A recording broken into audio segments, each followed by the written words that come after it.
What's up, guys? It's time for Immortal Minds, and who's this fresh face? Who's this? Who that? It's Mike's. He's Changing got a up camera. the diversity a little bit here. Yeah, we finally got you a camera. Got some lights going. It's good times, Full and action. I'm looking forward to seeing how the VOD review is going to go here because we haven't done. I think we've done every map but split so far. So um, yeah, that's right. Because the same was the Fish 123 versus G2 game, and we just did Bind before that. The first one was Haven. Yeah. So this is the fourth episode, and we're doing the fourth map split. Right. So we've got TSM and Sentinels, and just to set it up a little bit, something that we've been discussing, Mike and I, is, and I think this really for me was really clear in the previous VOD analysis, is that I was really impressed with Sentinels, and Sentinels obviously has some CS players, but you got people from Overwatch like Sinatra there as well, and Zoms who's from Apex, and so it's quite a diverse lineup with players from outside of CS as well. And TSM is a roster that most people will know from CS as just well, Cutler and Hayes, for example. These guys were in CLG for ages, and they kind of faded out into obscurity for some time, but they've all made a comeback to this game. And it started out as a situation, Mike, where the old CS players seem to have the advantages, but it doesn't seem to be continuing that way. No, I wouldn't say so. And every time I watch Sentinels, I would say I'm more impressed with them than any other team right now, especially Sinatra, because people are talking about, oh, he's the Overwatch MVP. I don't know if that's going to transfer that well to this game, but every time I watch him play any character, really, whether it's Raze or Phoenix or Silva, he seems to know exactly what he's doing, like best case scenario every round. Also, we just got 20 gifted subs from Dan. How'd you want to pronounce this? I feel like it's Minik. Minak. How do you want us to say it? I don't We'll know. say it any way you want, Minik. Oh, Vanselli, thanks for the sub as well, man. Oh my god, we appreciate the support. That's amazing. That is, we love to see that. Thank you so much. Took us a while to get the sub button up and running, but we finally got it, and it's He gifted 20 good to see. subs and he got timed out.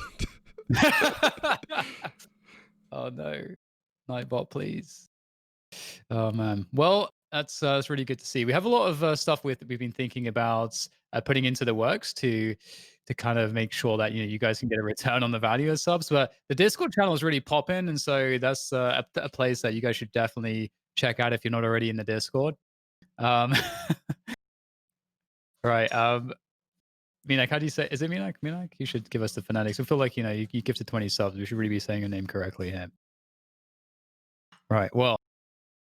Okay, I feel like we got thrown off there a little bit. So you're making the point that a lot of the old sort of CS, I guess like TSM and T1 were perhaps like the teams that really oh my god, oh my god, holy shit, We're never going to start now. We're just going oh to my be, god, oh my God. wow, thank you so much, dude. We are really grateful for your support of Immortal Minds. Oh my god. Wow. Thanks, dude. We really appreciate that. Oh my god, there's like only 29 people even on the channel right now.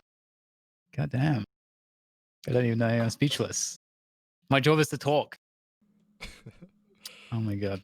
Okay, so I guess we yeah, so to finish the point, T1 and TSM were the focus, and the teams that really had this CS background, and a lot of players that you've seen maybe either just fade out a little bit in CS, or they retired or became streamers, or whatever it was. Or you got people like Brax as well who didn't have the career in CS that we expected, and then they came over very hype, but it feels like there's a bit of stagnancy there, and that's something I think that we've seen reflected a little bit in some of the gameplay. TSM were on top to begin with, but I think this game is a good example, Mike, as to some of the things that the teams with newer blood in them are doing well, and maybe some of the stagnancy that exists for a team like TSM at the moment, at least on this map. Yeah, I would say especially, I feel like for some reason, Sentinels also master a lot of the core mechanics of like running a CS team better. Like every time I watch TSM, mostly just this match was weirder than different other matches, but I would say Sentinels are like far ahead of every other team in terms of defensive side aggressiveness. Like Sinatra is always leading the charge, and they have like a few utility sets they throw on either side of the map.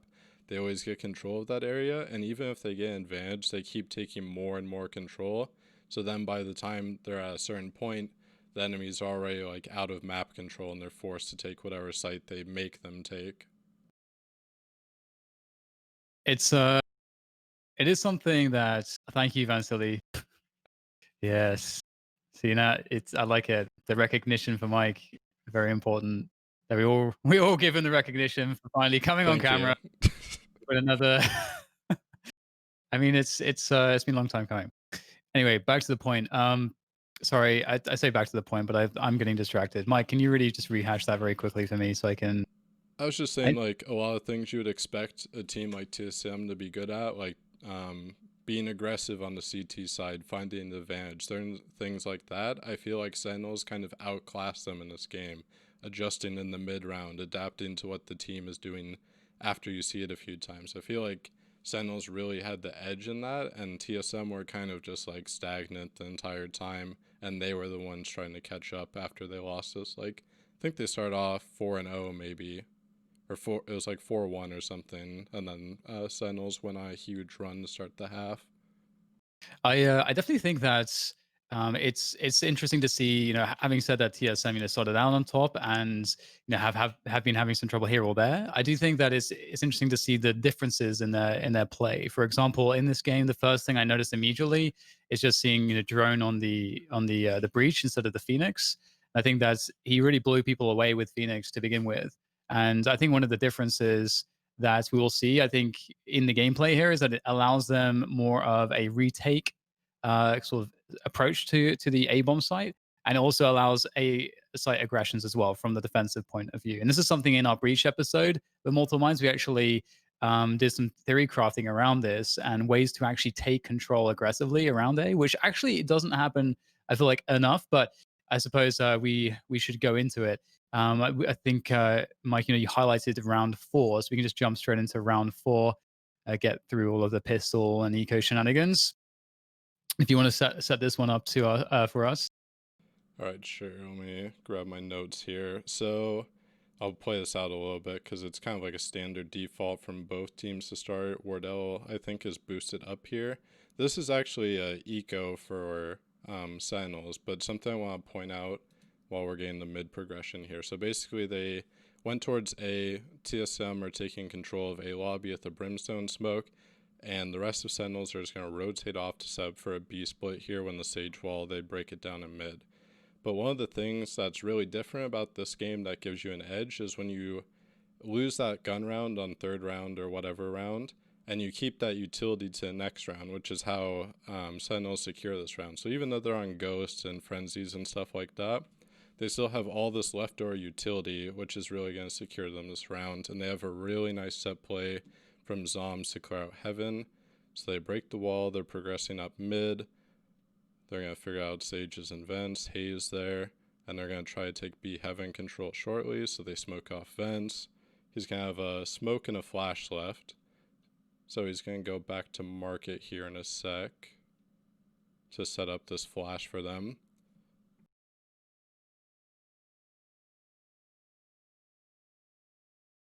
And if we pause for a moment, actually, just as like an intermission sort of um, discussion point, we saw that typical thing that we talked about on some of our shows in the past about the Sage dropping the wall on mid, and it does seem like this is still like such a standard thing to do. Does it really feel like on split there aren't any better ways to use the wall, like in your opinion, for Sage? I think, well, especially in pro games, I've noticed they very rarely play events. I know this round Hayes did, but very rarely do they do. And he actually did something, or I guess he didn't wall this round, but on a different round, I think he tries to wall off mail instead of walling off all of mid. I don't know if we highlight that one though.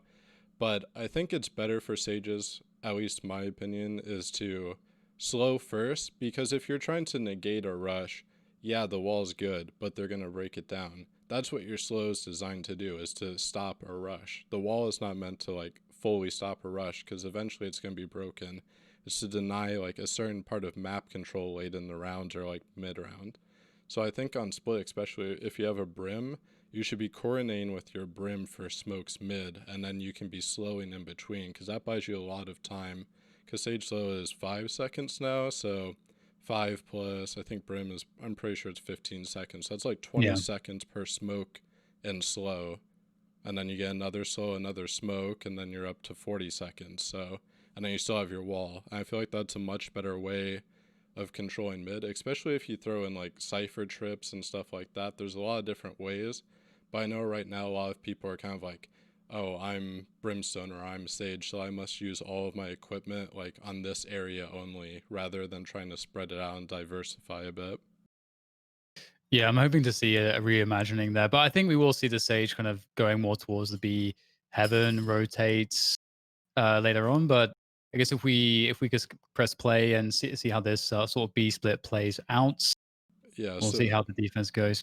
Zom's just flashed through B Heaven from Market, and he still has a smoke that just recharged. And it's good that he flashes before he smokes, because if he smokes that back stairs area, that gives a chance for the Cypher and Heaven Cutler to, if he had like a cage or anything, he could have tried to drop it because then he knows a push is coming.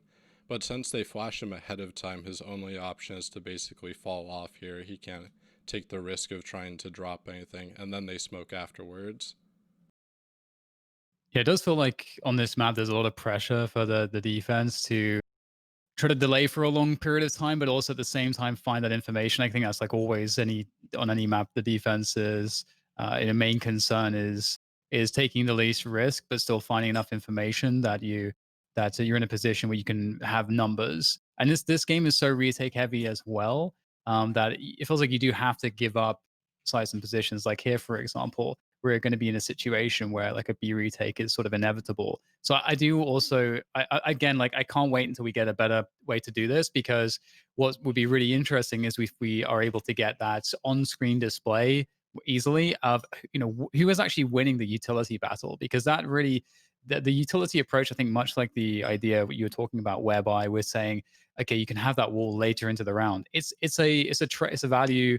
It's always a value trade. Do I want to spend $100 for a smoke or the $400 for a wall? What you're expending at the early round, it should be that you should be trying to cut corners in terms of value in that sense, so that you have the stronger stuff available for the more important parts of the round, which is typically going to be the retakes or a hard stop if you're in the position to do so.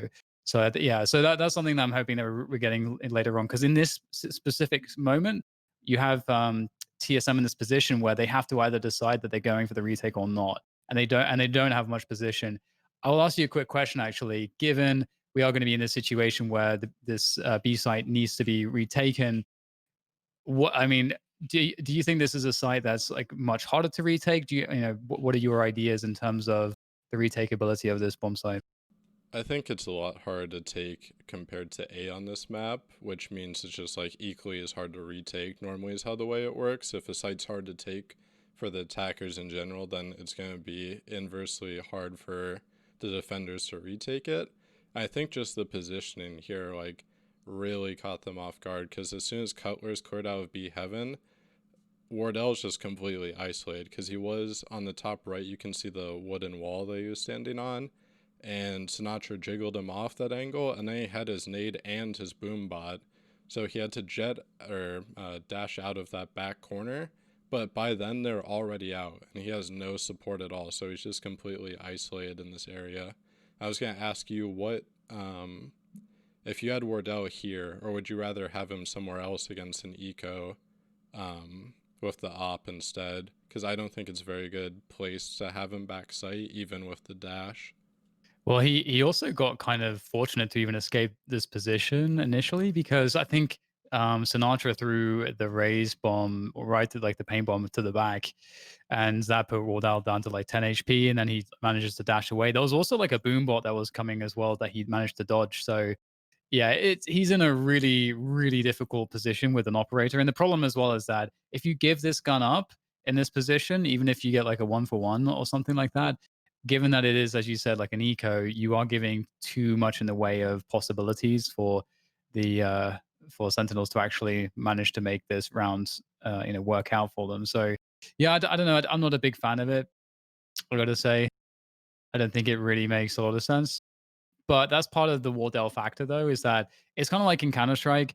You can put an AWPer in insane positions if they are a god tier AWPer. If it's like a top five AWPer in the world, they're supposed to be able to do that. And I think in this game, Wardell is supposed to be that like one of those AWPers at the moment, or operator players, oppers.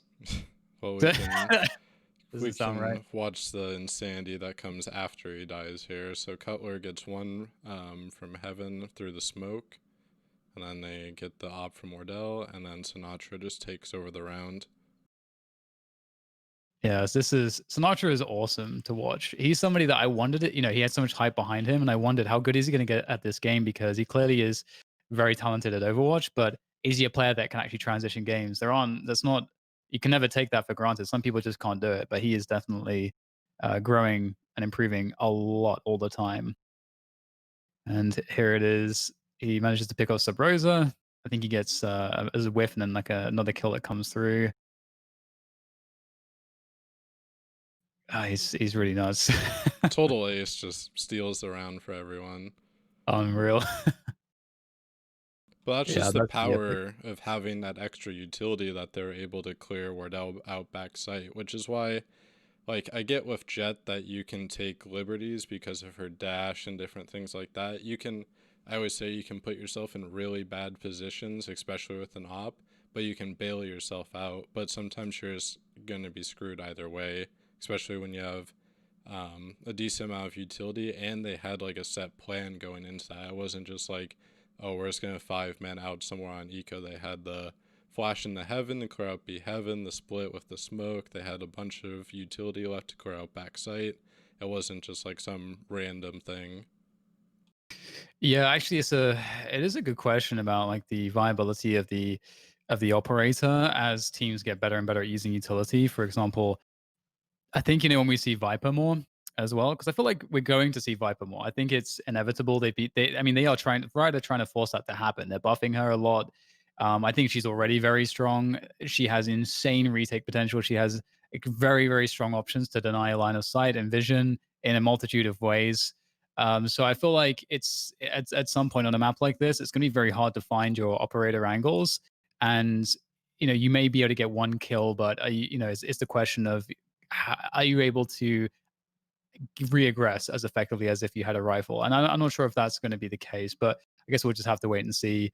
I think Wardell's going to try to make it work, so he's going to be our guinea pig in that sense. So I guess we're going to round 6 next, I believe. Yep. Um, so do you want to set this one up for us, Mike? Yeah, so this is where TSM we're going to try to take some aggressive posture. I think there's a little bit of a round in between this where Sentinels try to do a B split and then they fail because they just kind of take 1v1s all over the place. But this round, it looked like Wardell was going to take this peek here at the very start and then he falls off. And it looked like Drone was going to stun it from the corner of A site here. You can see on the mini map. He's like in position with his stun out. But the timing just doesn't work because he doesn't get it off at time, like in time at all. So Wardell just has to take this other angle, but Shazam just jets dash all the way up heaven ramp, knifes the first guy, and then they have all of this heaven ramp control, and these two players are just forced onto site. Whereas I think if Wardell would have just peeked it normally, he probably gets one and dashes out, and then Drone can stun anybody else. But now the whole like heaven ramp is their possession, and they just go straight through vents to B. Did we, if you can pause again, actually, did we get an Omen flash on the top of a ramp? Because this isn't actually something I didn't check for first time around. Yeah, let's check that quick. Because the thing is all about the play here from Wardell with drone is also that what they're up against is kind of a set play. I believe if we well we should get a flash on the upper ramp. In fact, we talked about this setup on the show before. I think. Oh, okay. So He just smoked oh, for an A okay. take. We talked about like a setup where you could do a paranoia on a ramp and you have your jet just dash up straight away. And what happens there is you can get like an instant kill on the A ramp player if there is one. But you can see what they do here is really smart because it's kind of akin to on Inferno in CS:GO where you go for an arch play, you realize that you're actually outpacing your opponents massively because their position is so committed to the site and they can't really chase you down. It's not realistic. So you get this option to just run it to the other site, basically. Like, on Inferno, you would run arch through CT to the back of Banana. And this kind of reminded me of that. And what's interesting here as well is that it kind of lets you know also that the play that was trying to be set up by Wardell and Drone, it really had to do something. Like it's not, it didn't, it couldn't be that it was a passive play because if we think that okay, if they actually committed to that, they're probably going to be in trouble. So they're willing to expend a bunch to get Wardell possibly into the forward angle, but he didn't go for the forward angle. Maybe because he heard aggressive footsteps. It's hard to say, but regardless, it felt like they got caught out really badly there. And it looks like one of those plays where I'm thinking to myself, you didn't commit to something. So you got to question if this is a play that works for you because there are a few things that can happen. Either there's nobody there, and so Wardell gets to get on the gap and see that there's no one there, and they get to decide whether they want to continue pressure or not. Um, or there is actually players playing that position because they want to pressure it, or those players who are pressuring either have two options where either they go for the A ramp play or they try to barrel through onto the site. Those are the only options. So you have to say to yourself, is this setup going to deal with any one of those options well? And if how many options does it just completely fail against? So like when you're kind of analyzing a play and its efficacy based off what you should expect, those are some of the questions you should be asking. And so I'm trying to think myself, do you think there's any saving grace behind what they were doing, Mike? Is there a play that um, the opponents could have made, which it would have been very strong against? What do you think it was truly designed to do? Or was it just a bit on the fly or indecisive? From Sentinels, was their play like strong and planned, or are you talking about Um, from the TSM? the Wardell and Drone play there. I think he should have just peeked it dry, honestly. I think you definitely get one there and then he can dash and smoke it off. And then, like I said, drone can still stun it. Whereas if you're in that angle, you're just expecting them to cross and no one to use utility on you. And that was another eco round. So, granted, they had the jet ult, which it's kind of, I would say, the res factor where you get it back after you die, but you get res is kind of broken. But otherwise, it's like they were still kind of in that same spot as round six earlier, where they didn't have a lot of, not round six, round four, but they didn't have much utility at all. Had a little bit. Zoms had the two Omen smokes, but I just feel like, again, if you're going to play against an eco, you either need to commit to something aggressive like that, or you need a really good, like, passive setup. Because obviously, with 3A there, they were planning on playing, like, retake B or Cutler was going to play for one or something like that. But it just seemed really odd the positions they were at on A because Sabrosa is just like swinging heaven ramp. Wardell's not peeking right away. It just seems all very like. I felt like that was the whole reason like it got screwed up was because drone didn't stun. I feel like they were all waiting for that, but Right. Yeah. Well, I guess there's a bit of tidying up there for them to do. Should we do round seven, or do you want to go straight into round nine? we can cover around 7. Let me cut back here.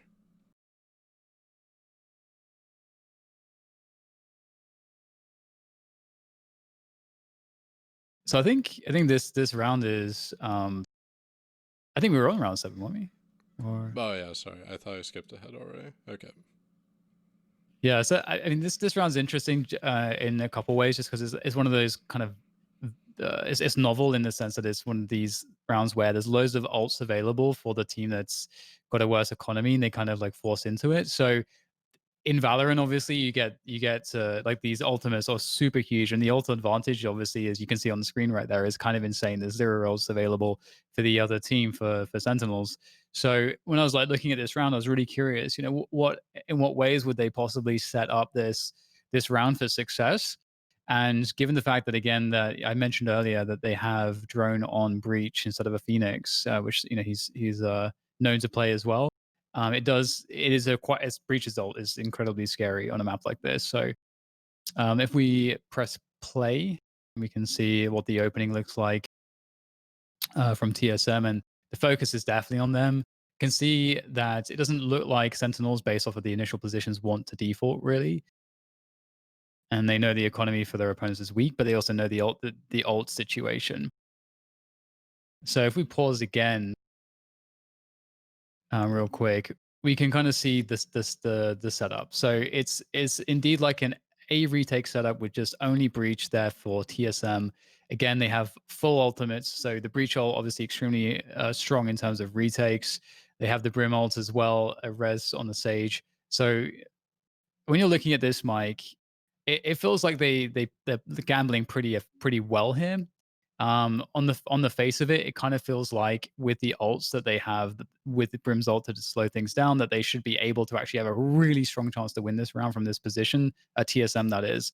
Like, what's your take on this round? I think initially they were trying to go for like a little bit of a delayed mid take. I don't know if they were going to push Wardell down through mid, but I think their position's like way better than before. I do think Cutler should be in a little bit of a further back position. That way, if they do just come out 5 like this from B main, one of the Heaven players has enough time to come back and rotate to him. Because right now he's like extremely isolated, and I'll play it forward a bit because I really like this dash from Shazam. So even though he dies here, he creates a lot of space for his teammates because one, if there's any Cypher trips on that entire side, it destroys them, and two, Cutler has to completely focus on it, and it buys a lot of space for everyone coming out of the one way. Now by now, Breach is rotating off A, and everyone's coming back through B Heaven, and then Sabrosa pops his ult, which I feel like he dropped it too close, right? Because personally, I think if you're trying to ult there, you should be containing them towards B main behind their wall. I know he splits them up here, but you're just letting these guys get back site control even though they're divided. And then you have about 3 seconds or so until the other guy's B main can come out anyways with the wall. So I feel like the retake was a little bit rushed too, even though these guys were divided, but there's just so much utility in the way. Yeah, I definitely agree with you about the brim ults. I would have liked it to be towards the backside as well, just to allow the team to play off of each other better. And the breach ult is coming as well, which would also buy a lot of time. Sentinels managed to actually just win the gunfights here, and it seems like we don't. The breach is unable to actually get the ult off. I think. Yeah, drone still has that ult, and Hayes still has the res. So he was not able to. Drone was not able to make it there in time to have an ult that would actually be impactful. His teammates died too soon. So yeah, it does feel like it's an extremely winnable round with the fact that Sentinels pile into the B site and those ults are available. So, but that's something that's interesting about this game. It's kind of there's so many moving parts. It's actually pretty difficult as a player to really figure everything out on the fly. Yeah, because I guess your other option too would be like, okay, so drones rotating through spawn, you could wait for his ult. If they haven't planned by then, you at least get the guy off the plant, and then you can brim ult while they're stunned too, because there's no chance they escape that either, and then you start your retake. But I feel like you really miss out on a lot of potential just doing the brim ult and trying to divide up those players.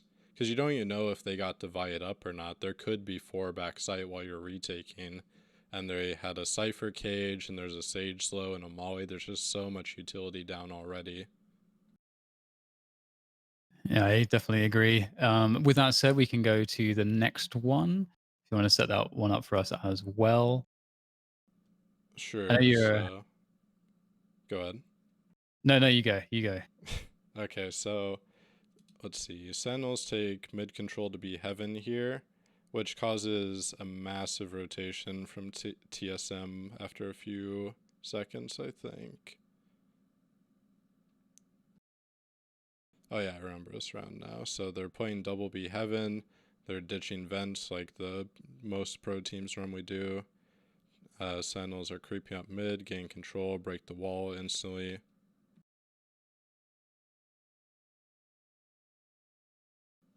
And then when Sinatra pops his ult here, it just causes everyone to rotate. You can see on the mini map, um, Wardell and Drone just immediately leave A.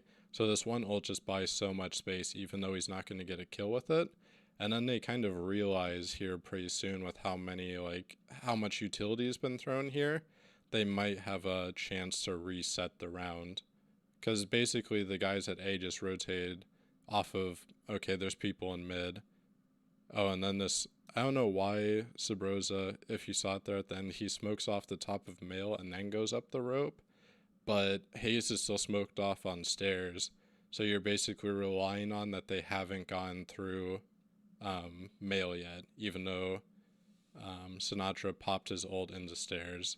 So I feel like Yeah. that was a really bad misplay by him. But Yeah, you're kind of you're basically trying to call you're trying to call a bluff in a situation where it's I would say fairly low percentage given what the information that they have that it would be a bluff that they're not taking that forward position. And as you said, like the fact that Razor gets that forward position, maybe they don't anticipate. That said, he did. It was actually very clear that Sinatra was there. Not only did he satchel into the ice and was running on the ice, but he also shot his ult. So they yeah. definitely knew that he was up there. So yeah, I definitely agree with you. That doesn't really seem to make sense there. So Bros are just gambling a little bit. And because what's interesting in these kinds of positions, this is this classic spot in Counter Strike where or any TAC FPS, I guess, but I'm just most familiar with CS, where you get a lot of really aggressive positioning as the T side, the attacking side. But and then so there's a huge amount of pressure, but the pressure hasn't kind of been alleviated anyway. Like they're pressuring the defense, sure, but the defense still have the bomb sites. So you still so it's still not like a commitment from Sentinels, but the pressure creates rotation and it creates a defense to think, oh shit, we have to do something because they're in a position to split. And so this is a good spot to actually find exploitation on your opponents often and oftentimes. For example, here, Sabrosa's maybe feeling a little bit desperate in his position and wants to get information or a kill or try to understand what's happening. So they're not just receiving all this pressure with no answer because they have so little information. It is very stressful. So it makes sense that you can kind of pause in these positions and see if the other team makes a misplay. Because if that happens, now it's a 5v4. So it's a pretty strong situation. Because not only that, but Sentinels have full mid control. They've got a minute left in the round to play with, and they can suspect that there's a rotation through towards B. So they don't have to commit at all in this spot. So it's really powerful to be in the 5v4 like this. Um, that said, I can't remember how this round ends actually now. So after this, they do a really good play here where Zoms is going to use his ult back sight to get info on how many people are still at B. So they kind of just take a breather and try to figure out how many people are actually here. Wardell picks off Sick and B main. I'm not sure if they were trying to time Wardell back sight with the Omen ult at the same time and may try to have Sick timing him when he goes to shoot the Omen, but basically after this, TSM is going to go to a classic thing in CS where you would go to a 2-2 setup. So basically you're dividing up all of the players you have remain and is playing equal on both bomb sites. But the thing you have to think about as a defender is, okay, they have massive amounts of control on us. They have all of mid, they have all of B heaven, they have B main control. And we don't really know about A because we left A so long ago. So at this point, if you're Sentinels, you can just think, well, we know that at least Wardell's here, and they know Cutler was popping open his cam, so we know two are here. So we have to decide, okay, are they still stacked here, or are they playing an even setup across the map? Because if they're playing even setup across the map, it doesn't matter what site you take, it's going to be a 4-on-2, which is definitely favorable for yourself, especially when you have this much map control where you can split, which is why I'm surprised from TSM here there isn't any like re-aggression or info gathering or anything, because what I always try to tell my team is like, if you just play standard like 2-2 in this scenario on a 4-on-4, they're just going to group up and exec on a site. You need some sort of info, or you need to try to make a gamble where you're playing 3-1 and trying to call their bluff here. Because basically, I'll just play it forward from here. Sentinels are just going to wait and just wait for them to try to reset and over rotate. And then they're just going to split B still with all this massive amounts of control they have. Yeah, it is a good point you made as well about the pressure towards A or something just to get information, break the trip, at least. Because the tripwires give a huge amount of security and information to Sentinels in the position that they're in. And you can see the split coming through here, and there's really not too much that can actually be done here unless someone would have just gone absolutely mad. But yeah, this round kind of ends as it's supposed to end, given the positions and the advantages that were there to be played out by Sentinels that they earned for themselves. Because I mean, it's fair to say that again we talked about it previously. There's that breaking point where Sentinels have a lot of immense pressure towards B heaven, and the mistake is made, a pick is given by Sabrosa, and then the 5v4 is played out correctly. And even though TSM, as you say, they're in that situation like in CS. You either try to play it somewhat like quote unquote safe, or you try to gamble stack something, and they decided to go for the safer play. But that was ultimately leaves you very weak on both of the sides. So yeah, And Wardell was opping in that back. I don't really like opping in that back corner personally. Like, I know he can dash out, but if they're wrapping around the site, like they had Heaven control there, so he's literally just stuck. He can't dash out in that scenario, so he's just stuck in that back corner, hoping for at yeah. least 2 kills. So I don't really know. Basically, other than that, you'd have to play retake. But in that type of position where they have B Heaven control, I would be more favorable to trying to send another person A and try to gather info or retake mid through vents or just something rather than just like trying to hold the site from a B split. I agree. I agree. I do think that Jet will fall out of favor on this map. But again, I do want to see Wardell test it because you got to have the like really elite level players like really try to test stuff and get away with as much as they can. So so from that perspective, I don't fault like stuff that you can say objectively, oh, this might be suboptimal. I don't fault the most elite players for doing it. It's how you it's really important that they do stuff like that. Um, keep it unpredictable. Right. So we are going to round 11 next. Yep. Okay, so what's this all about? So, one thing to note if you're playing against Sentinels, I've picked this up over a few matches. Anytime they're going for massive amounts of control, they have Sinatra there on attacking side or defensive side, really. He's always leading the charge. So there's going to be a few rounds here where him and Dapper are going to be trying to take control of the A orb area. And I think they did it one round prior and they got A Heaven control from it. So this is TSM making an adjustment here to them taking that control. So they're going to have Drone, Wardell, and Sabrosa here. Drone's going to shoot the Cypher cam in the same spot if he places it here. I think he places it at the end. So he's going to shoot this down, and it's just going to be Sinatra and Drone trying to, or not Sinatra and Dapper trying to take that control, and they just fall off with the Brim smoke. So right here you can see, since you've committed 3 players towards A, you definitely need to take that control somewhere. So they're just going to walk through the Brim smoke, clear everything out, and Wardell's going to sit behind the smoke, and he was just kind of there as an insurance policy. I think right now he needs to be rotating off because they've already cleared behind the smoke. You have 2 people there to clear it out. And if you look at where Cutler's positioned on B, he's not playing retake, and neither is Hayes. They're both like committed towards the site still.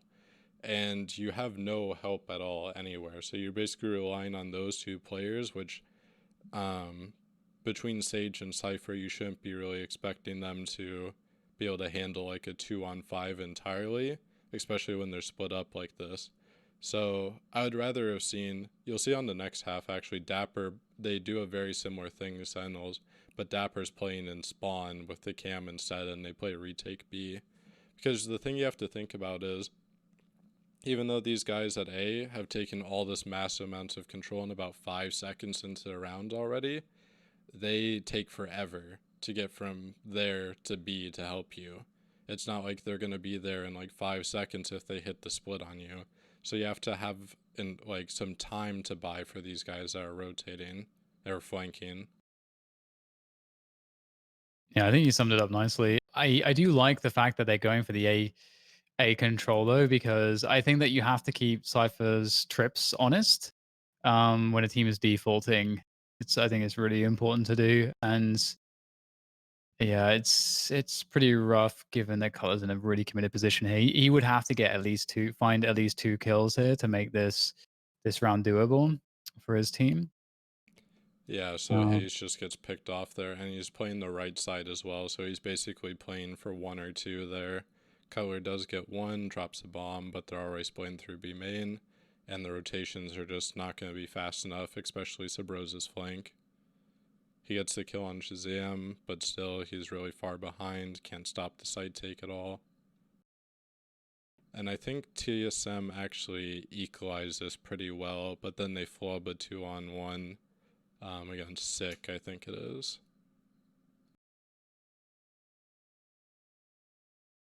ah, yes, the breach. Fuck, I'm blanking now. What is it called? The aftershock. Yeah, Yeah. I remember we did we spent a lot of time messing with those. That's a really good one to stop the default plant. The other thing I forgot to put in the notes here too is Sentinels actually do something really good. That's like a really good fundamental to have. So they know after Shazam dies that Sabros is flanking. So they know that they don't have B main control or Heaven control. All they have is sight.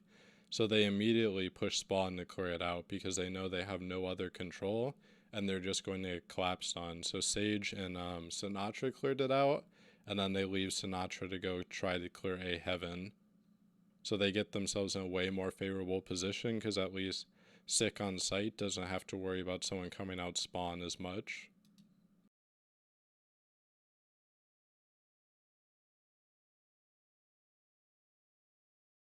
And here we can see it play out.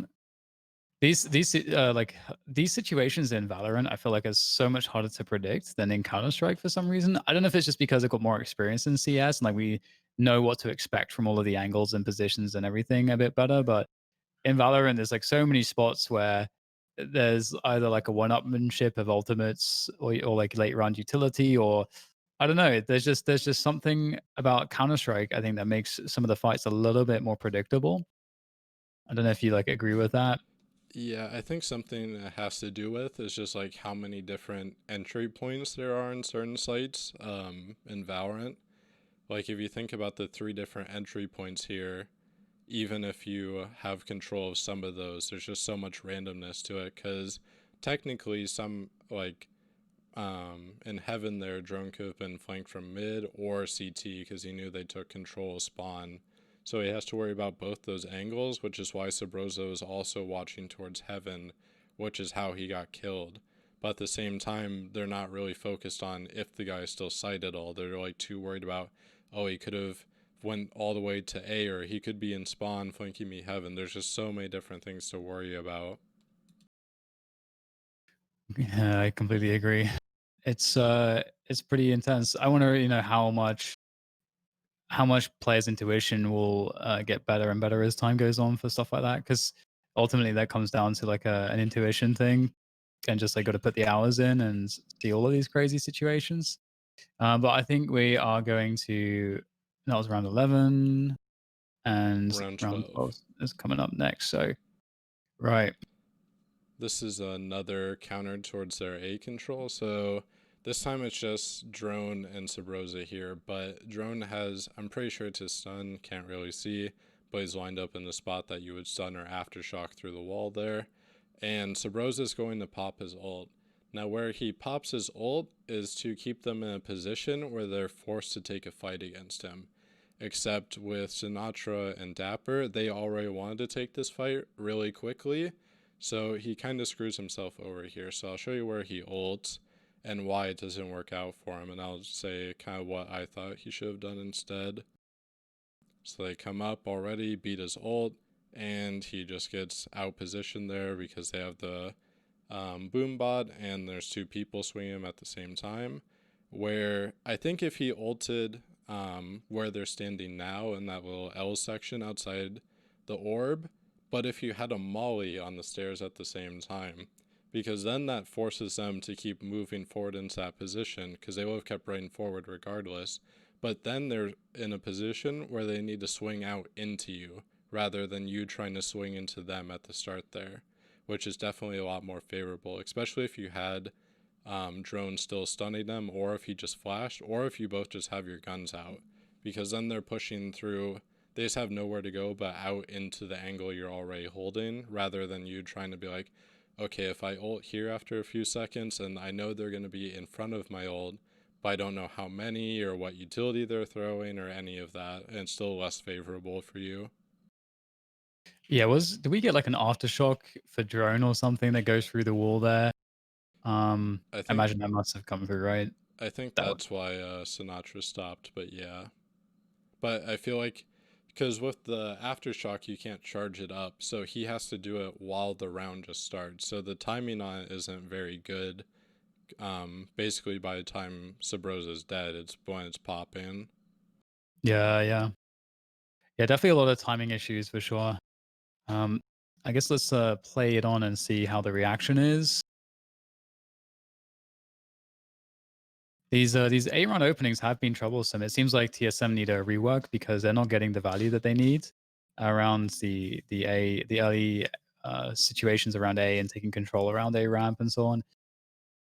And this like pressure towards A heaven is always really annoying to deal with because it's like that B heaven thing previously where you have to respect this as the defending side. Like you have to respond to this in some way. Normally it's going to be a rotation. It's very hard to like actually if you pause this I can make a point here actually. Um and actually if you go back a little bit to where we had Sinatra just like sitting at the top of a ramp before they push for onwards towards A heaven. Yeah, that's perfect.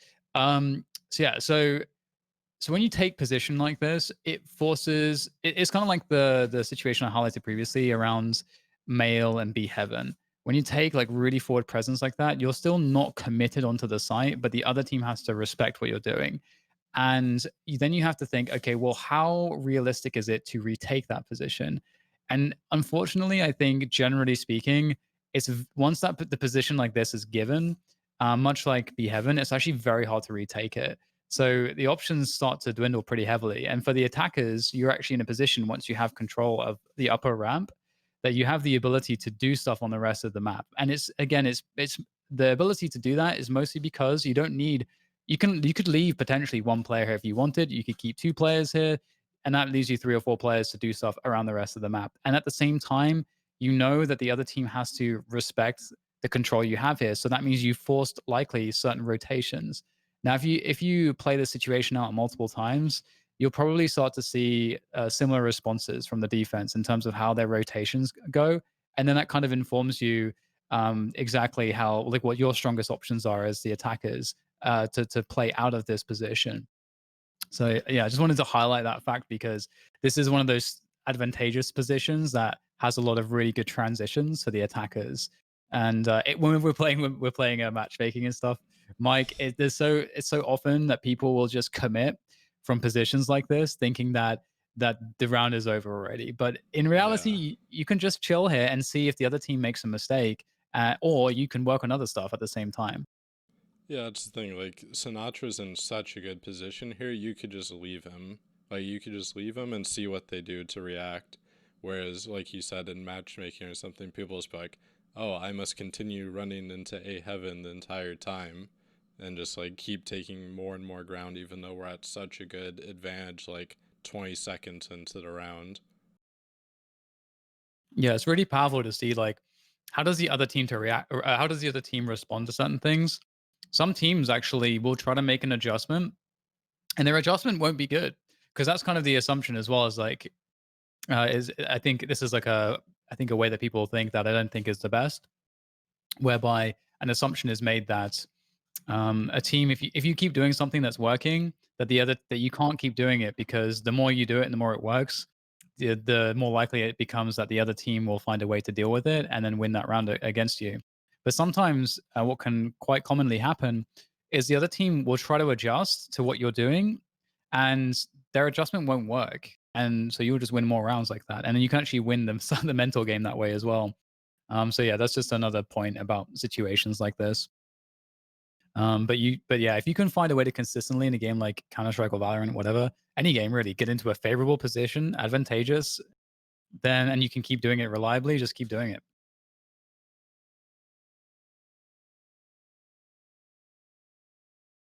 All right, so we get the A heaven control and everything, and It feels like in this game so far, Drone has really not had a good time of it. Like it's felt like the things that Drone is supposed to be doing in the kind of strategy and some of the tactics, his roles, it feels like he hasn't really had the best um situations to really execute what they perhaps planned for him to execute.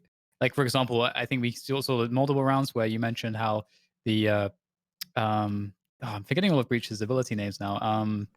The For signature sure. ability. Yeah. Fault line. Fault line. Yeah. Yeah, so there were a couple moments where we saw that the fault line was supposed to be used as part of the play. That didn't work out very well. There was the round where we had the Brim ult into perhaps the aftershock, where they would move forwards into the aftershock. That didn't really work out in terms of the timing and everything. And it just seemed like there's so many options for breach flash aggressions towards, because this is something that we actually found when we were messing with breach a lot. There's actually some extremely strong combos you can do with just breach and one other player where you can really effectively clear basically every single position around a except like down the ropes basically. So if someone's down the ropes, they're not going to get caught by your utility. But if they're anywhere else, they'll get caught by it. And it felt like there's some tweaking to be done in terms of Drone's role here. Because Drone on Phoenix, I feel is extremely dangerous, but it felt like he was a little bit out of his comfort zone in this half. Yeah, his breach on the attacking side is a lot better. I just feel like on the defensive side, he wasn't really. And the other thing is, too, I see this a lot in teams right now where they're, especially on defensive sides, they're kind of scrambling, right? Because they're like, okay, we could do this or this. And you see people constantly like moving around and going back to sites and stuff, trying to figure out what they're going to do to make an adjustment. So sometimes it's that, but I feel like he may not fully have like a grasp on the timings his breach on this map maybe, or just on the defensive side in general. But on their attacking side, he was pretty impeccable with the different fault lines and flashes he was doing. All right, with that said, I guess we can start moving forwards again. I feel like we're doing a pretty good job with time here. I felt like this would be a really quick one today because we, but we found a way to talk as always we do. Yeah, so we'll Okay. skip to round 15 here after the pistol. So the pistol was basically, they actually did something interesting where they smoke off deep A heaven, and Wardell just jets up there, dashes up there with the shorty, and gets control of all of heaven for them so they can split.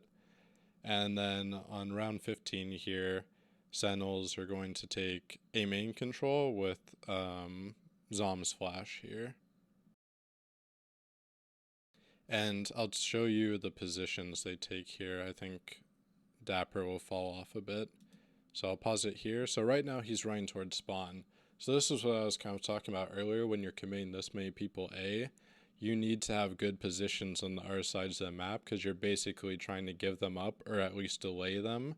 So Dapper's going to be playing in spawn here, and Sick is going to be playing in vents. And neither of them are trying to take heavy contact here. They're just letting the A guys take control, take the fight, and then they're going to readjust later based off of that information. So we'll play it forward here.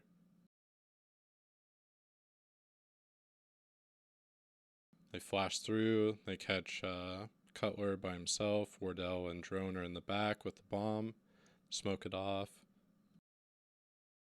And then TSM knows, okay, we've lost A control early, so we're going to reset. Meanwhile, Sabrosa and Hayes, because they were playing passive mid, they just let them walk up mid, so they took advantage of that, took B heaven control because they knew they invested a lot of people towards A.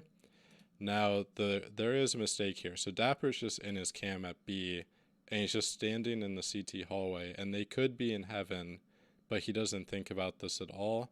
So Sentinels are making a really nice adjustment. They break the trip, game freezes, and then he's just standing in the open and spawn. I feel like if you're just going to be camming there, especially when you know there's going to be a heaven presence at some point because you gave up mid, just play really safe and spawn. You have the cam there, you have the indicator when they break the heaven trip. Just play and spawn and you'll be safe, because I know he's trying to play like from one for that position, but the thing with Cypher is you're like checking your mini map, you're going in and out of your camp. There's just so many different things to be looking at than just your crosshair, which is why he got distracted there. Yeah, I love this. This is such a great demonstration of how to abuse the rotations that have been caused by your early round pressure. It's kind of it actually goes into what we were sort of talking about when we sort of paused previously to discuss the advantage of having that forward pressure on the top of a ramp, where this is like a similar situation where there's that initial pressure towards A, and we get this spot where the pressure is felt, a rotation happens. They feel as though it was more A control going on, and there's no rotation around mid. So this is another thing that's interesting. As Mike mentioned, we had a couple players like lurking around mid. If if it was the case that um, TSM in this instance think, oh crap, it's going to be a play towards sorry, Sentinels. If Sentinels think there's going to be a play towards the A site, and they can't be sure, and there's only let's say one player towards male, and there's no one in ropes, crossing mid is extremely dangerous because you can try to make plays and set up traps based off of your pressure. If you think you're going to create a rotation, and you can catch somebody walking through mid, let's say from male to ropes, to try to reinforce the A setup, then that's a kill, and that can be converted into a round win. So that fear creates a situation where there was nobody in mid at all whatsoever for the TSM side. Wait, Sentinel side. So I'm getting really confused now that we. Wait, who am I talking about? The people on the defense. Sentinels. Sentinels, of course, yeah. So because Sentinels had no presence there, they're forced to kind of give up space to play it really safe because of that fear. And so then that fear can be exploited with that walk up into male. So much space is just given for free, which then converts into a really strong attack later on. So it's just really, again, like really cool. It's like a Counter-Strike thing. How do you force rotations? How do you potentially set traps by doing so? And how do you find other advantages like position? And they managed to find a huge advantage on position here. So yeah, I love to see that. Dapper also joined us in chat, and he said he was in the cam from the start of the round and he thought it was deep spawn. So that would have been the best setup. Because I really like this setup compared to TSMs when they were doing it, where they had the Sage in B Heaven and Cutler's playing on B site. I feel like this is way better for. I don't think they were going for a retake, but I feel like when you're committing towards that A push, you need to be in a retake position. So if he doesn't die and spawn there, this is a completely different round, because then I would assume Shaz and Zoms would try to retake mid through vents with Sinatra all right through B Heaven, and then you'd have a really good retake. Yeah, I totally agree. I'm actually trying to fix my chat right now because I can't see anything in the chat. I think my chat's broken. Oh yeah, I just have it on my phone so it doesn't break, but yeah, I I'll feel see what I like do. even though they gave up mid there, like you said, and they have that massive advantage in B Heaven, I don't feel like it would play out as bad for them. Um, if they have that 5v4 and they have util left to take the site, because then they're kind of forced to retake a little bit quicker because they lost their cipher there. Yeah, I definitely agree with that one. That's really unfortunate. It's like it's stuck in the cam. That's why I This is the don't play beginning of the round. Cypher. I hate Yeah, going in as cam when I play him. yeah. I hate it. And you just have to look at the mini map too, because you're looking at your trips and stuff like that. You might have to look around the map to activate your cage somewhere. There's just so much to be thinking about other than your crosshair. So there's lots of credit to people like Dapper though, and Cutler and Thief was the other. Thief, yeah. Yeah, Crashies, like all these guys that play Cypher are really underrated because you just have to be thinking about so much about your utility more than just shooting people. Yeah, it's like one of the things I really like about this game actually, just how different agents can play different paces. It's and Cypher is just like such a slow and methodical agent. I just really love that. I'm kind of afraid actually for the changes that are coming. It feels like maybe they will be necessary. I mean, that's like a conversation maybe again to be had on Saturday. Actually, I think I can. I don't know if I even told you this yet, Mike. We've got Sliggy confirmed Oh my coming god, on Sliggy. Saturday, so that should be really fun to get the multiple hot takes from Connor, see what he thinks about what's going on. And I know that there's been a lot going on. Obviously, he's coaching a very good team, so can't wait to hear about that. But yeah, little teaser there. Right, I'm where are we at? So we're going to the next round then. We're Um, on round 17. Round 16 was just a oh Sentinels yes. eco, and they didn't just pull a massive eco out of their hat that time. So this time, this is when drone really starts taking over as breach on attacking side. And I really like um, the setups they have with him. So they're gonna get Wardell in market, and he's gonna come through sewers, and he's going to stun mid in case someone's opping vents. Because it's pretty common when someone's opping, whether or not they're jet, it doesn't really matter. But they're probably opping vents. So what I also see a lot is Sick will start vents and kind of walk across to be heaven. I don't know if that's by design or not, but him and Shazam are going to walk out. But Drone has a stun. So Wardell's going to time it perfectly with the stun, gets out, gets the pick, and dashes out. I just think that's like a really nice set piece from him with his just his natural ability and op. So this is actually like, if we take a pause here, this is one of those scenarios. Again, we're super used to thinking about this in the Counter Strike world. You know, it's one of the worst things that can happen. You're on the defensive side, you lose a player early on for whatever reason, doesn't matter. But you're in a 4v5, and you've got maximum utility still. Pretty much, it's safe to assume you've got close to max utility. The other team hasn't shown their hand just yet as to how they're going to commit, and you have minimal information. So if it's on certain maps in Counter Strike, there's depending on the situation, the economy, a team might gamble stack, they might try to make an aggressive information play, or the third option is splitting two to a bomb site, which in situations like this, where one team can effectively 5v2 you, I think in a game like this in particular, it's suicidal to do that. I think even more so than CS. In CS, there are certain bomb sites where you can maybe get like three kills out of those two players, and then it's like a 2v2 retake for the defenders. Something like that can be possible, but I feel like it's a lot harder in this game Yeah. because of the utility. So with that said, Mike, those three options, what do you think are the more sensible options given the position that they're in at the moment? So you just picked off their opera and vent, and Shazam was. It's hard to say like people play set positions like outside of anchors on this map, especially because you're always switching up, especially your opera with jet. You're constantly changing positions, but you can kind of assume that he was playing towards a heaven here. So you got that pick about 15 seconds into the round. I would say instead you had tried to just probe both sides of the map to get a little bit of control on either side so they have to play a bit safe.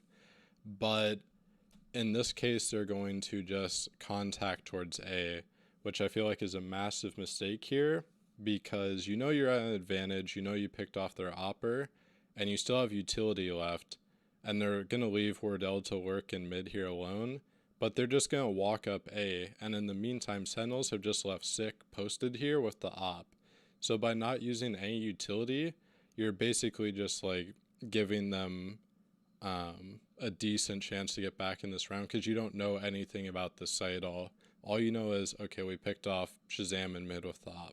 You don't know their A setup at all or any other information at this point. Yeah, and I'll draw like another Counter Strike example as well. If you're on the attacker's perspective and you're in this 5v4, like let's say on Dust 2, what can commonly happen is maybe the CTs will fight for long a little bit at the beginning of the rounds, but maybe they'll lose that one player.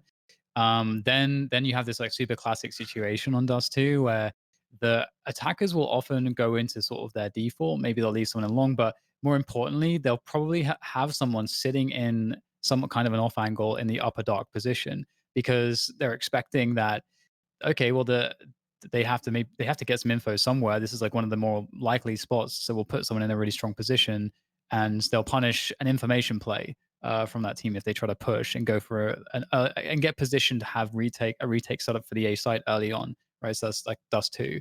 In this situation, because of the existence of Cypher, like that Cypher's playing that B site, I feel like I would have really loved to have seen just some time taken to at least clear a triple, like just put some pressure on Cypher's utility before Yeah. committing. That's something that I would really have loved to have seen because otherwise there's like two things that could happen. Either they could just over rely on Cypher's utility and lean everyone towards A, or they could do something like this, where A is the site that's more easy to retake. So they're playing a setup where they're a bit more heavy towards B and playing a retake A situation with a Sage that can slow things down to improve their chances on a retake of the A site. So I kind of agree with you completely, Mike. I would have liked to see more pressure around the map, knowing that the defenders are in a really difficult spot, and any extra utility you can force from them also is very bad for them. Think about it earlier too when the sites were or when the sides were flipped, even though it was different control scenarios. So you know you're up in a 5v4. And TSM here are basically assuming that I would assume their thinking is that they're playing 2-2, right? They're playing super safe. But I actually really like what Sentinels are doing here instead. They're gambling like I was talking about earlier. You're leaving your Opper here. Six still has a slow. He can just fall off after a pick, and since they contact, it just massively favors him, and they're just going to stack towards the B side regardless. But when we play it forward, since they're contacting with no utility, which I feel like you barely ever can get away with in this game compared to Counter-Strike, they're just going to shift walk up, and Six is going to have a field day here against all of them, and now the rotates come in. Ouch. That's really rough. Yeah, that's really rough. Because the other thing too is that, again, it's like one of those things. If you think about where, like, if you have the advantage, like, what are some of the ways, let's say, that the other team can still get back into this one? And so there's obviously getting kills right at the beginning of a push so that the push can't really make its way to successfully take the site.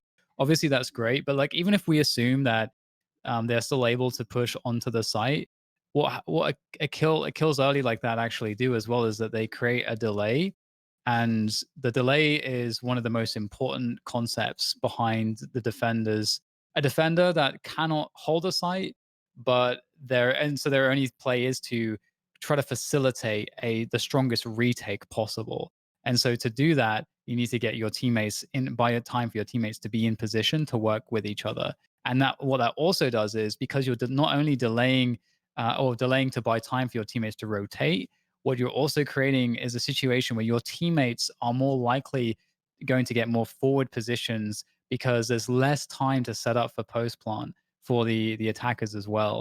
So given that, that's another reason why I don't like the contact, because I'm thinking also, let's just guarantee that we get the site and the plant really quickly in situations like that, because it's the post plant position is where you win the rounds there, not just getting the bomb down or getting the entry kill.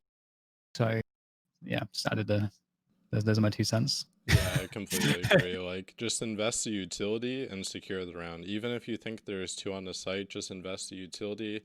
No matter like what happens when you're contacting there, you might get lucky and you just catch a guy off guard. But in reality, it's just like just use the utility, force them out of the site, secure the round. Okay, so we are going to round 18. Did Yep, I do that right? 18. Nice. So TSM go for a B main control play here, and they're going to try to split off this. And I think there's a little bit of an off rotation from Sick mid round that we'll see. So they slow just in case anyone's trying to jump off peek it. They're going to have Wardell posted on this. And then they're going to start taking mid control shortly. Sick walls off mid. And they're just going to try to time their B split with the wall breaking. So it's going to take a while here. But they're already poised in like decent position for a split. But they also lack info. At least at A, Cutler was camming, so he was seeing like, okay, no one's peeking heaven and no one's peeking close, so we have a little bit of info there. I think Sick rotates to A pretty soon here. So the wall's still mid, it's going to pop shortly. On A, Zoms and Shazam at least cleared out the A orb area, so they know no one's close, and he smokes it off deep. So they know A's clear. And now they're just stacked up towards mid and B. Wall breaks mid. Sick is still heaven. And then this is what I don't get. He rotates towards A, even though your wall breaks mid and they're dumping stuff out B at the time. So I'm not sure why he rotated to A at all. Because I think he immediately comes back after a second here. Yeah, so he just rotates back. Sinatra's on the box, so at least he gets one from there. And then I'll show you the cage that Dapper throws. So he gets one from B main, trades out Sinatra. But the cage he throws, this cage right here, I love when people, instead of the stack up like double B main cages or something like that, or a smoke here is really good. I learned this as Brimstone. It's way better to smoke off that area because then the attackers, their choices are either A, they go through the smoke, or B, they have to try to wrap all the way around, which gives more time for your rotates to come in. And he makes an even better play here because he knows there's 2 killed B main and spikes dropped. So he goes through the smoke because he already knew Wardell was there because he tagged him and secures that kill. And now he has B main control just from that one cage there, which was really well positioned. Yeah, I am also someone that's a huge fan of stuff like that. It reminded me actually of how long it took to see defensive smokes used in Counter Strike. Like, let's say, I'm trying to think of a way to describe it. There's one that got popularized pretty quickly, and it was a smoke on Mirage on the B bomb sites between the van and Empty the corner. pillar or Yeah, exactly. van pillar, yeah.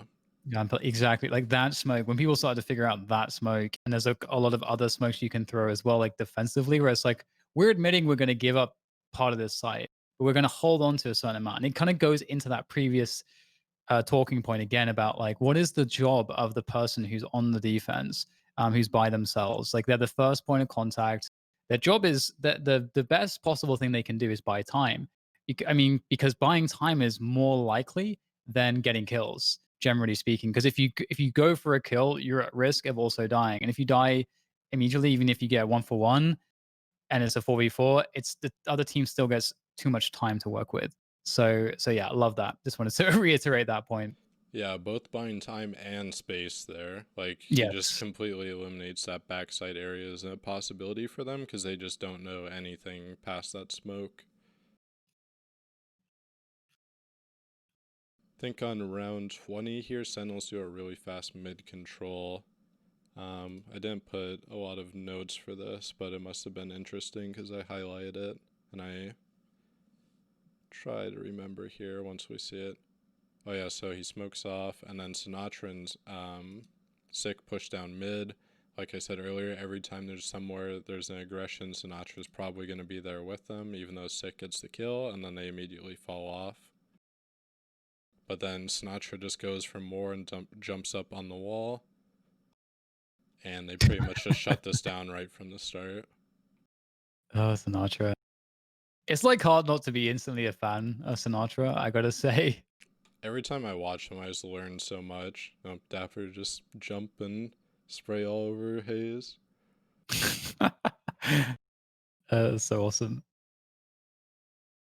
But yeah, like every time I watch Sinatra, he just has like such a good understanding of every character. Like, he basically, I think he invented the like he had to have invented the recon arrow like Odin thing, right? I hadn't seen He's the anyone first else person use I it. saw doing that stuff, yeah. Yeah, and the amount of control he takes whenever he plays a duelist, it's just like, why can't I get other people that insta-lock duelists in my Diamond 3 games to do that? Like, can people just watch Sinatra and just take so many notes? Because it's not like he wastes utility either. It seems like he always has it perfectly paced out with what he wants to do in a round.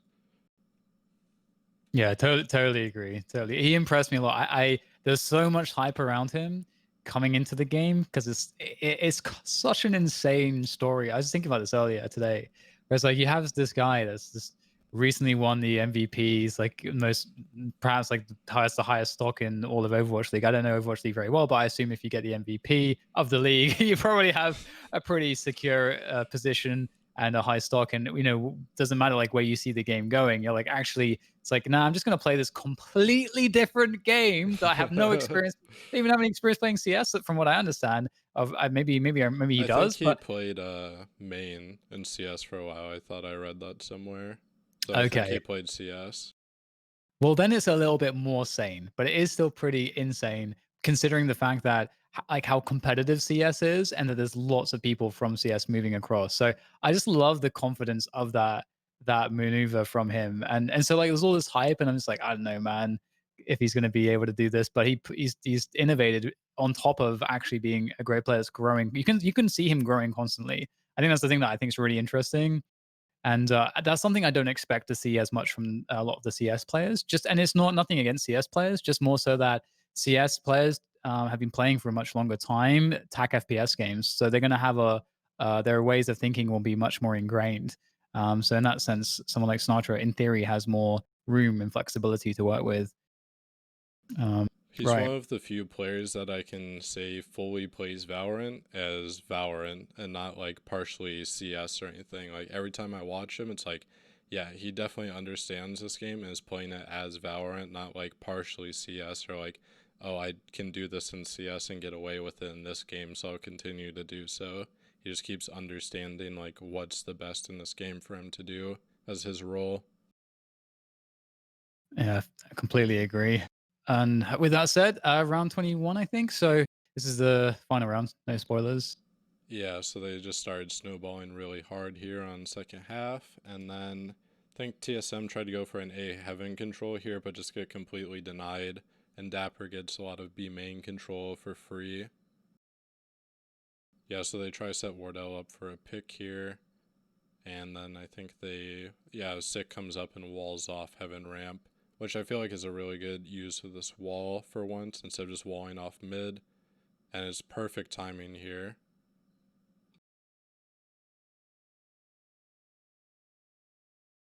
Yeah, that's beautiful.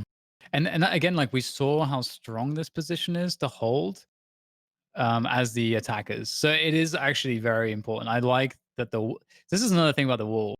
Like the wall on mid will like the amount of surface area that the attackers have to just destroy it if they choose to do that is just they have everything to easily do that. And there's like no risk really. And there's not much of a risk from breaking the wall on a ramp. But I just like that you can still play around that position because you still have these extra like angles to work with the chunks that remain of the wall. And it feels a little bit like better value to me than the wall in mids Yeah, for given sure. how important that position is as well. And in the meantime, I don't know if Dapper was just like jiggling at the start or if he just wanted to push at the start, but everyone else is stacked on towards A because there's lots of A pressure, and he's gone all the way through market here. So in the meantime, while TSM are rotating off, he's getting all this info for his team, and then he's going to send this market position for a bit. And while he has like a massive position advantage here, there is a timer on this for when he needs to act upon like this position, because at some point if they decide like, oh, they might go A or something, he's still pretty far out of position, but eventually here I think he walks back towards B main, but you can see he's checking both sides, just keep getting info for his team. They all walk through T-spawn, which is a little bit unfortunate, so he doesn't know that they all go B main, but at least he has his one ways and traps and cam on B for sick. And there's pretty good pressure here as well from Wardell towards A. That's really keeping And people's here's that attention. cage again.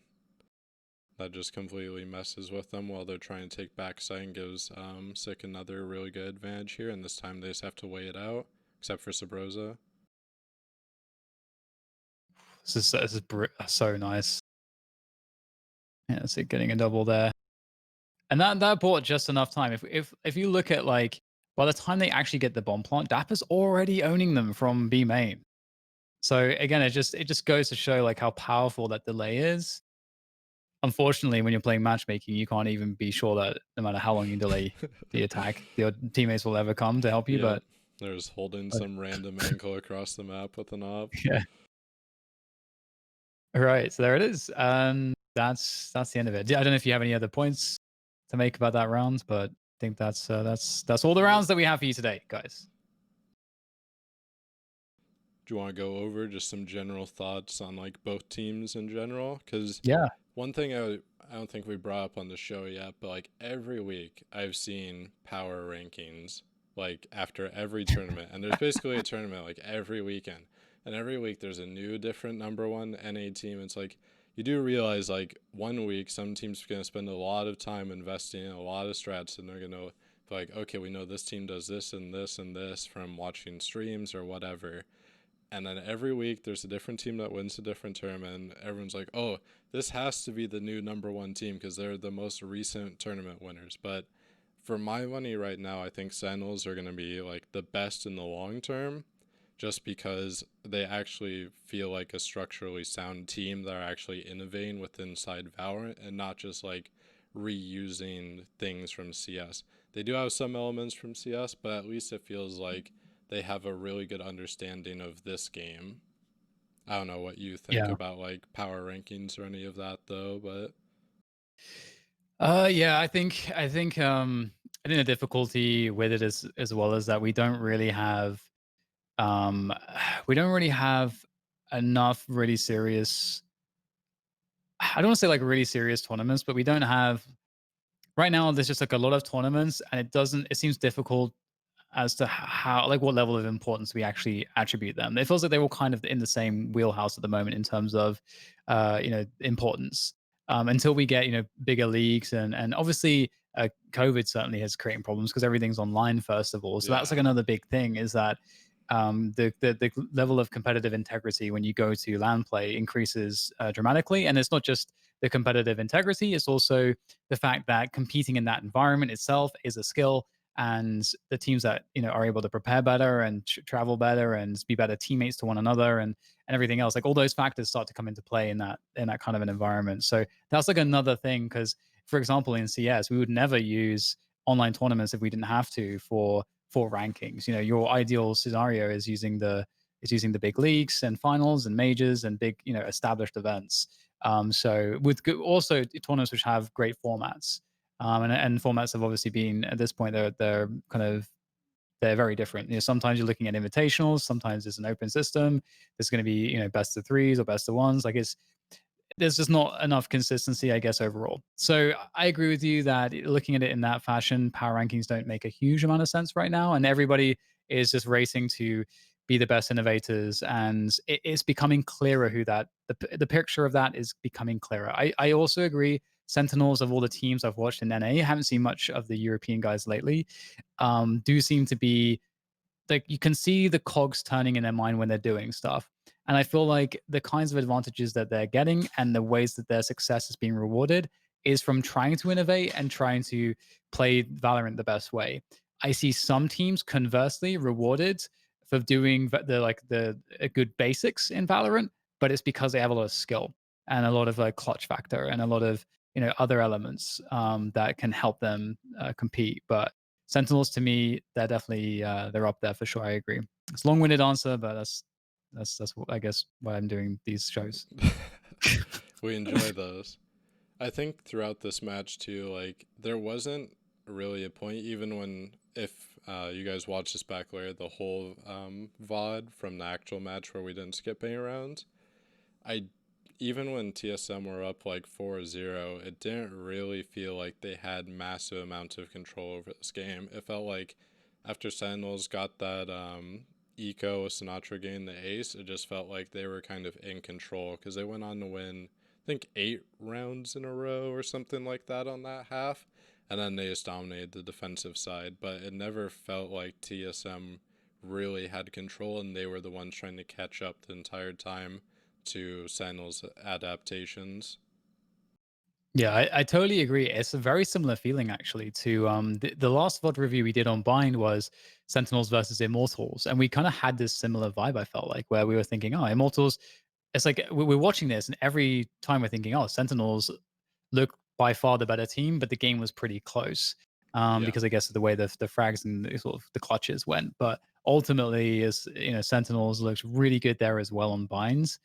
I actually want to almost focus more on Sentinels, even though we've done so much of them already, because of just the evolution that I'm seeing from their games. It's just been really enjoyable, honestly. Yeah, I think they'll definitely be, I think at least they're going to be ahead of everyone else for a while because You would think TSM too would have a lot of these like fundamentals down from CS, but especially in this map, they were kind of like lacking in terms of like defensive setups, what to do at disadvantages. Um, the only thing that's confusing in this game, like compared to CS, is like when you take one ability, right? You can take an ability and be like, okay, this would be pretty good by itself, like smoking off an area. It's what you can couple with it that makes it really good. By the time you add a flash or a molly or something like that, it's what you add all together that makes really like a really good play versus like a decent play. And I feel like on TSM's like defensive side, when they're trying to take control, they're like okay plays, but they weren't like super coordinated or there wasn't a lot of utility involved. But when I saw Sentinels trying to take control of an area, it felt like really coordinated and everyone knew the timing they needed to hit. Everyone knew exactly what pathing they were going to take. It just felt like way more organized. Yeah, I definitely agree. We don't have we haven't decided what pod we'll do next week. I don't know if anybody has any suggestions, but we would love to hear those suggestions. Now we actually have the Discord. I think it's a lot easier than getting people to tweet us. So make sure that you are in the Discords if you are interested in seeing updates around the show, interacting with the community that we're building around this show, and all the other content that's coming out of this. And also, we really do want it to be a community. We want it to function as a way for you guys to meet like-minded individuals, and hopefully be able to find additional people to play with that won't leave you in a very sorry, stressed out state where you want to quit the game after you're done with your matches. So that's another aim, I think, as well, because that's always going to be difficult, is finding good people to play with. So we're hoping that we can facilitate that as well. I think, Mike, actually, you made some polls, didn't you, to try to figure out, okay, how many people do we have of various ranks and so on, right? Yeah, so I'm going to try to set it up when I get a little bit of time after work tomorrow, maybe, where I can get a bot that can do like your region, your rank, and your like first pick agent. That way people can just like ping this region, this rank, or whatever agent or whatever that they're looking for, or you can just view someone's Discord with their roles to see if they're like the player you're looking for. Because the polls were actually kind of interesting too, because we talk about how pros don't play Viper or Breach or anything like that, and the polls are very reminiscent of that because at the top it's like Cypher, and then it's followed by I think Brimstone and Jet and Raze and stuff like that, and at the very bottom it's Breach and Jet or Breach and Viper, which is like exactly the whole list is very much like the pro scene in terms of picks. Actually, that actually gives me an idea too, because it would actually be, if it is the case that we have so many cipher mains, for example, maybe we should do some specific stuff to cipher to help people sort of understand the thinking or the kind of mindsets and thinking that you would want to have as a cipher player. Common scenarios and ways to approach your general play style, ways to play bomb sites, ways to play the map, and just general stuff like that, and synergizing with teammates could be pretty useful for people as well. Um, just a random idea, but Or there's we so many could ideas. we could convert them all to Killjoy mains. I'm down for that. Just spread terror within the first week of Killjoy. Yeah, I need to play Killjoy still, actually. I'm actually I might try to pick it up as second Ooh. character depending on what they do to her. I feel like they're gonna like totally screw with her because people are gonna complain about the turret or the molly or something. It'll be nerfed within 2 weeks, but we'll see. Her role is actually extremely interesting. I think it might be super exciting to see it in pro play. Just thinking of the pressure at that's actually, like, from a game design perspective, it's kind of awesome that it's this thing that just creates just this palpable tension and pressure that you have a certain amount of time to deal with this problem, and everybody knows that this problem exists. Everyone has to respect it. I really like that as an idea, but I don't know, I don't know how it's going to end up playing out. But I think it's interesting, at least. Yeah, for sure. Right. With that said, I guess it's time to sign off here. Again, throw us any suggestions for any VODs that we should go through on the next week's show. Also, we have our Saturday episode.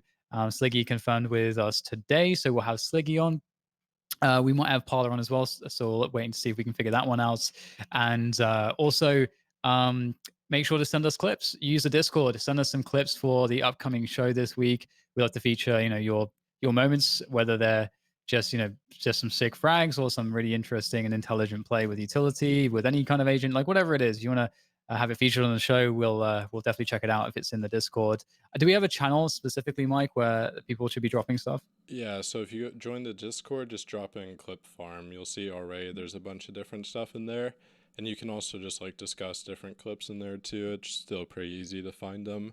I know Peak and our other resident clipper, Nasanov, have already filled it up with clips like every day of different sick stuff they've did in games. So looking forward to see what else people have come up with. And I think the final point I'll make as well is that the YouTube will be featuring some highlights and stuff like that. We've got someone who's helping us out now with the with YouTube and just cutting up some videos and making some thumbnails, making stuff look a little bit better, a little bit more professional. So make sure you check out that channel if YouTube is something that you use. That would be muchly appreciated in terms of supports and helping us grow. And finally, though, thanks to Minak for 40 gifted subs. It's pretty epic. Jesus. Really sick.